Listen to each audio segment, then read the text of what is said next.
Anything else? That's all right. All right, then I make a motion to approve the preliminary final land development plan for. No, conditional use. Conditional use, wait a minute. It's the one right above, number 1.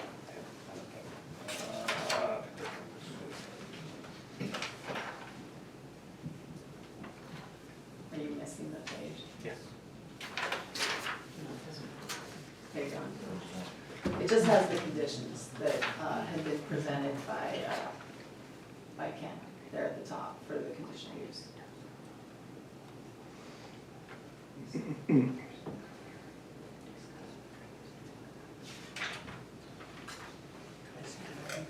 But this doesn't work, it shows. Right, it doesn't, right, because Ken was sort of facilitating that. Those were the conditions. So we're just going to approve a motion. Subject to those conditions at the top. Okay. Try this again. Sorry. Motion to approve conditional use for the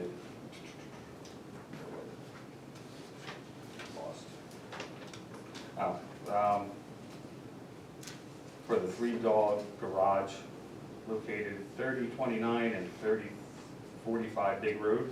Do I have a second? Second. I'm sorry, is the motion to approve the conditional use Yeah. application subject to those conditions? Subject to. Yeah. Can we make it clear then? All right. Make a motion to approve the conditional use of the 3-dog garage at 3029 and 3034 Big Road, with, how do we say? Subject to. Subject to the conditions that have been approved. Do I have a second? Second. All those in favor? Aye. Okay. I'll get a written decision now. A reasonable amount of time. Congratulations. Okay.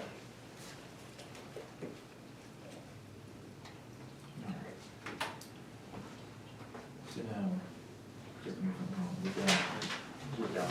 we're down to 2. Okay, preliminary. Can you grab me my glasses right Oh. there? I apologize. Why do you throw your glasses? What's that? Why do you throw your glasses? Preliminary final land development application for 3-dog garage to allow private custom automobile restoration and preservation facility. So just to kind of build on what Ken was saying, you know, I know it's a little confusing, this is a 2-step process, right? So you just approved the conditional use with special conditions, you know, that might not be required otherwise as part of the land development application.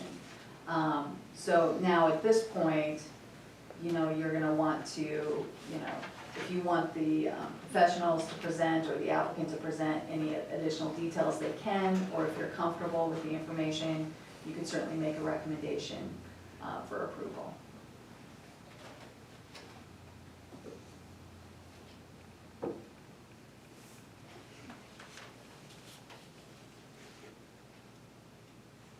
Are you staying out of this, abstaining? I'm gonna myself? stay out of that too. Why not? I have no, I've got it.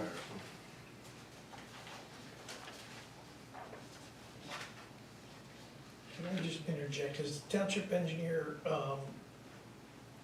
submitted a letter with a recommendation? Our most recent letter was dated August 4th, and that was for a second submission that outlined comments regarding conditional use and the plan itself. Is this agenda item for an approval of the plan? Yes, preliminary final. Yeah, no, I just get, Okay, The usual. and then we were at that point now, What's that? as far as a preliminary final approval of the plan. Okay,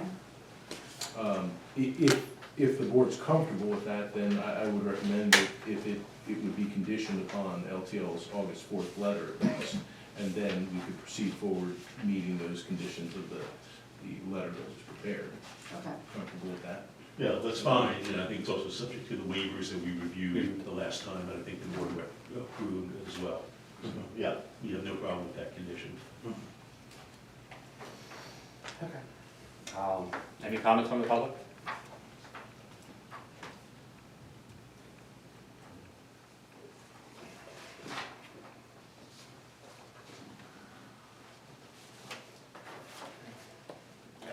What was that, LTL, that was, August 4th, number 3. It's number 3 on there.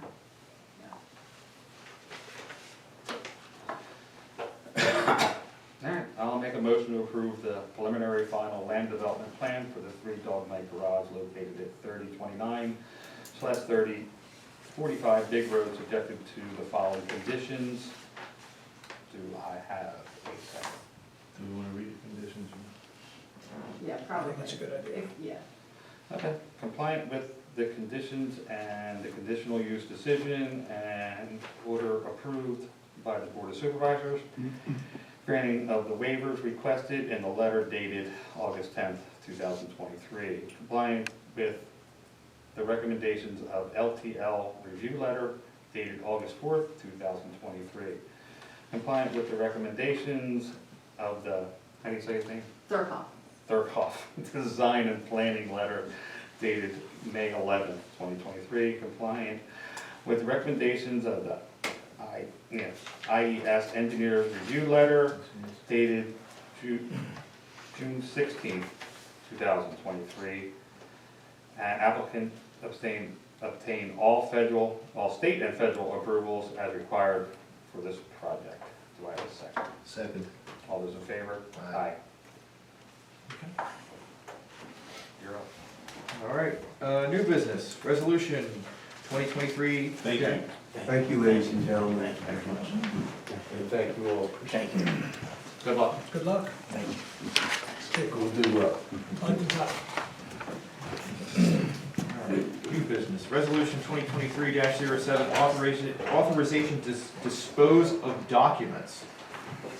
So, on September 30th, in the morning, we will be doing a shred event, as part of Community Day, as Desiree mentioned. So if anyone has documents to shred, you'll be able to do that for free, in the morning. And, part of that process is we go through old files and we pull out, files that we no longer are required to retain, and we take them over and we have them shredded. In this resolution, we have a table that lists various categories of documents that's issued by the state. And then in the far right side, it discusses the required period of retention, many of which is 7 years, some are 5, some are 4, some are 1 year. So just a real quick summary of documents proposed to be shredded. Journal entries from 2015.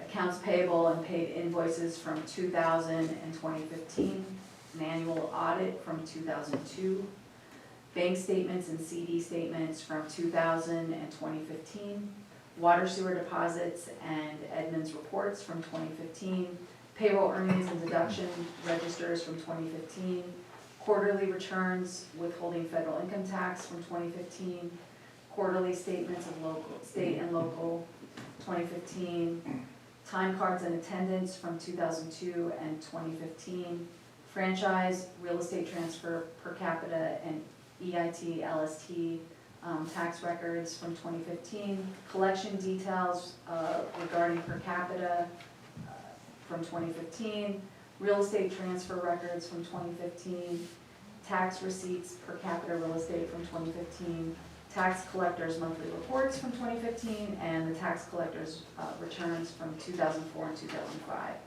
Typically, so you've heard a few scatterings of 2002. Those were just old documents that we came across that just sort of missed shredding in the past. The rest of those documents are from 2015, and a lot of them we only had to hold for 3 or 4 years, but we sort of just take the approach that we'll just hold everything for 7 years, because that's the longest limit we're required to keep anything, and then at that point we'll shred it. So, so nothing sooner, nothing more recent than 2015 is being proposed for shredding. Is a lot of this stuff electronically backed up? Some of it is, but a lot of it's not.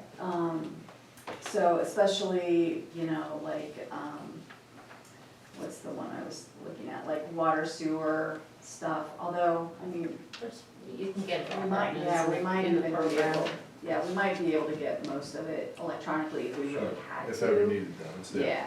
Yeah. Okay. Any other questions? No. Comments from the public? Okay.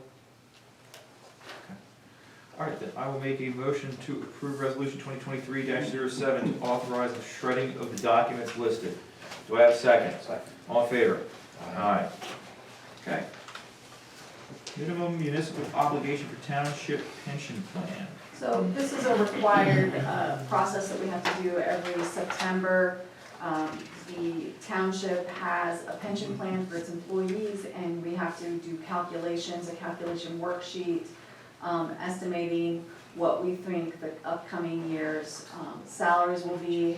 And in this worksheet, we estimated a 3% increase. It's possible that could be more. It's just sort of a base estimate.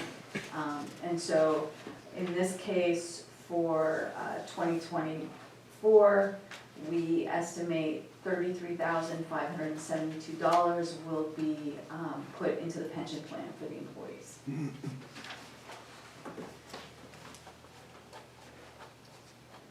Okay.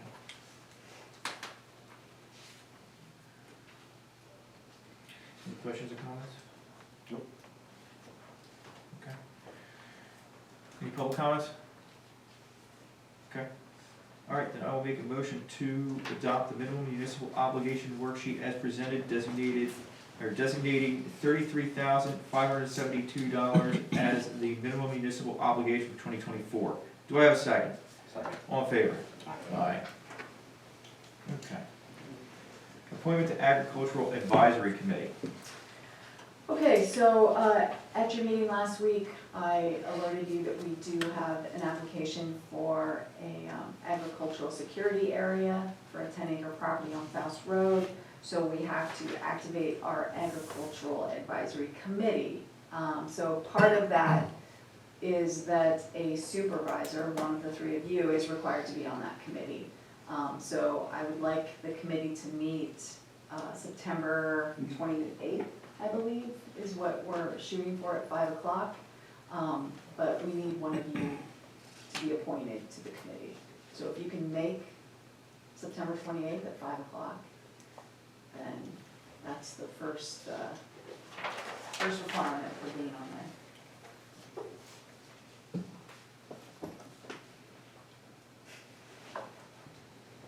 I don't know, I'm a little jammed up.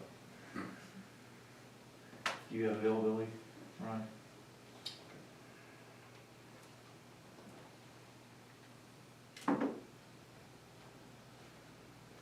Sure you can. Yes, I can. Okay, Yes, I can. awesome.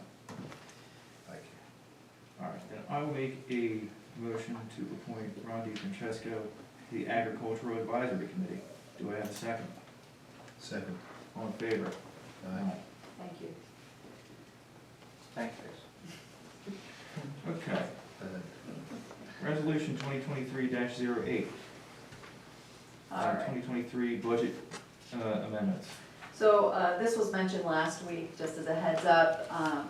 We just need to do some cleanup in the 2023 budget. In particular is the transfer to capital reserve. This was equipment that was budgeted to go over to our capital reserve to cover the road mower that we purchased at the beginning of the year, and then we have one more piece of equipment scheduled to be delivered later this year. Steve, I think, what, October? Hopefully the end of October. Okay, all right. And that's a piece of equipment that you guys had to authorize actually last fall, just because the lead time for this equipment is more than a year out.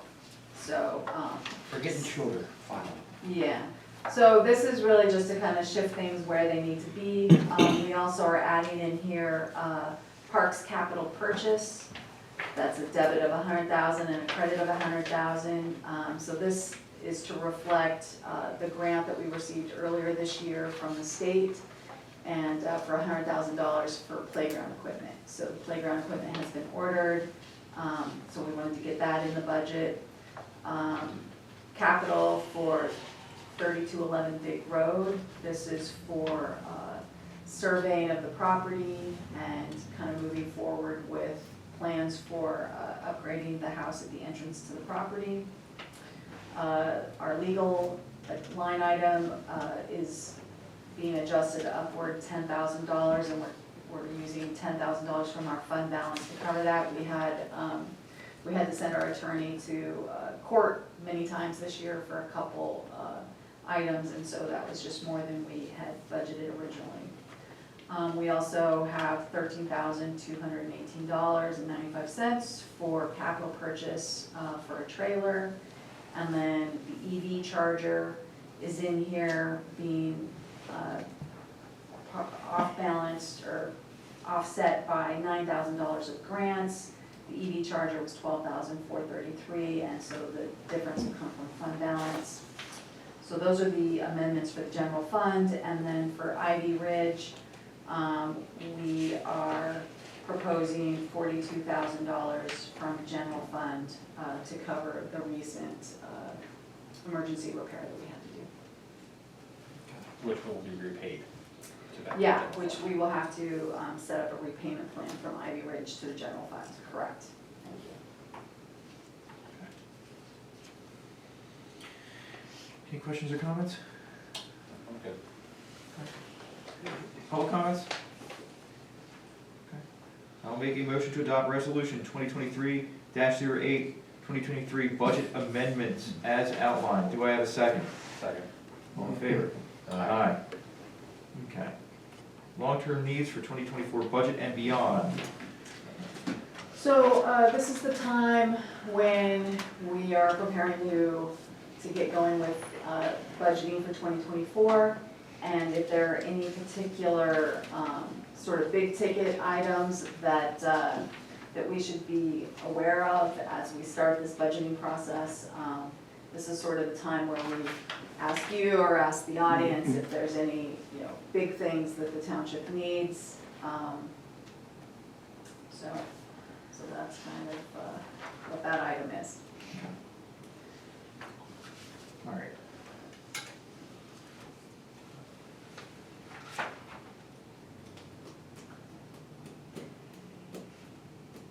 And this is not just like a one-time chance, like. Right. This is sort of to just say, let's start thinking about things. If you have any thoughts tonight, we'd love to start making a list, but you can also just kind of, as things pop into your head, you can send them over and we'll just collect them for discussions in the future. And we already have a big list. Yeah, All right. So, just remember that, there's a big list there's a already big started. list. All right, fine. Okay. All right. I don't need to talk about all this right now. Any residents? Any comment Any comments? from residents?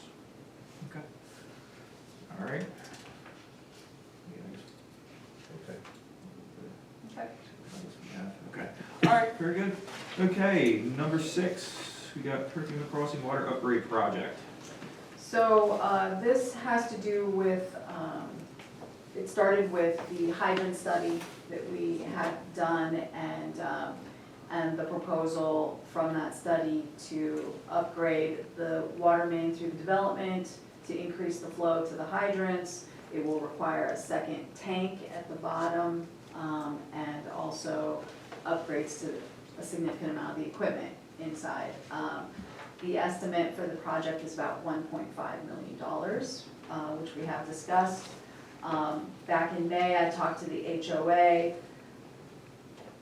partially, just to discuss the project, but also to discuss the possibility of getting an expanded footprint for our water and sewer plant, because to be able to do this project, we would need more area to accommodate that tank in particular.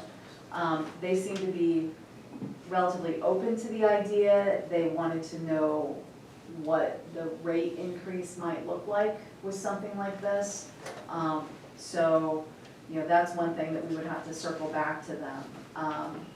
Financially, we did, the treasurer and I did prepare a couple scenarios in your booklet.